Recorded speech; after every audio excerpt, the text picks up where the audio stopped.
See Lindelof videos, AP Calculus, approximation of the area of a region. In this case, we're going to be using midpoint. We're going to be using the midpoint approximation. We're asked to approximate the area between the curve. F of x is equal to x cubed minus x plus 1, same one we've been using, and the x-axis on the closed interval 0 to 2 with n equals 4, with 4 sub-intervals. So this is, I think, what this is going to look like. First thing I'm going to do is the same thing we do on all of them except for trapezoidal. We say take b minus a over n, which gives us our change of x, which gives us 2 minus 0 over 4, which gives us 1/2. So look at this for a second. I'm going to start to set this up. I'm going to say, okay, my approximation looks like this. It's going to be 1/2 times f of. So what we usually would do is we would say, we're going to, because we're starting here, well, at 0, we're starting at 0, and we're going to increase by 1/2 each time. We say, okay, we're going to take this of 0.5. But what we're going to do is we're going to take the midpoint of that. So we're going to say, instead of f of 0.5, we're going to say, well, what if I divided 0.5 by 2? I'd get f of 1/4, wouldn't I? So f of 1/4. After that, then, I'm going to show you how this works, but after that, you're to this value right here, you're going to keep adding that 1/2. So if you add 1/2 to that, you would get f of 3/4, right?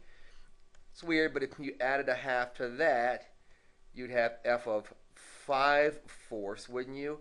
And then f of 7/4. You can't go past that because if you try to add 1/2 to that, you're outside of the 2, right? 2 is 8/4, isn't it? So we can't go greater than that. We're midpointing everything.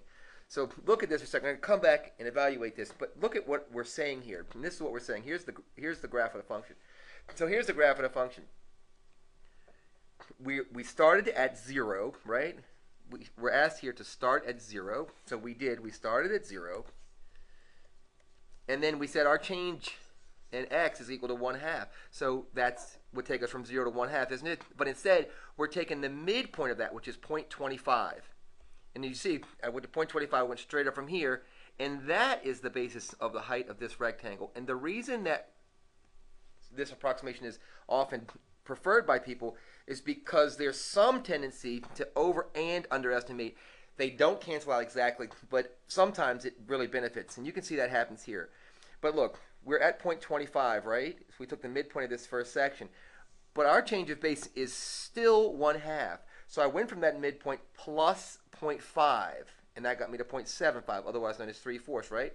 I went up, that gave me the height of this rectangle. From this point, right, I added 0.5 to 0.25, got 0.75, that got me to here. I added 0.5 again. So the intervals are still the same. I'm just taking the midpoint of them. So hopefully you can see that because that's what makes this kind of okay. All right.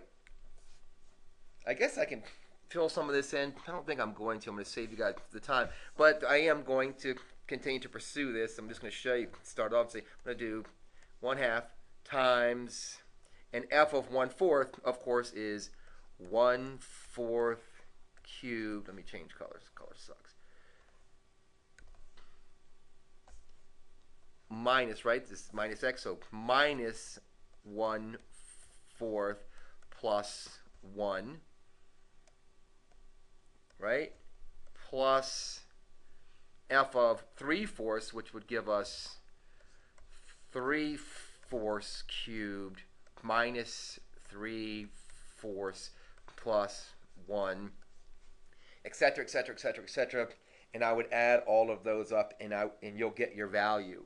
So I'm not going to actually worry you with that. One thing I would say to you all is I would, assuming this would be on the calculus section, your reader is going to want to see you set this thing up. After that, I would go ahead and put that into my calculator. I would save this function in my calculator and then actually take f of 1/4, 3/4. I might show what it looks like, but I wouldn't leave it to myself to do this math. This math sucks. This arithmetic sucks.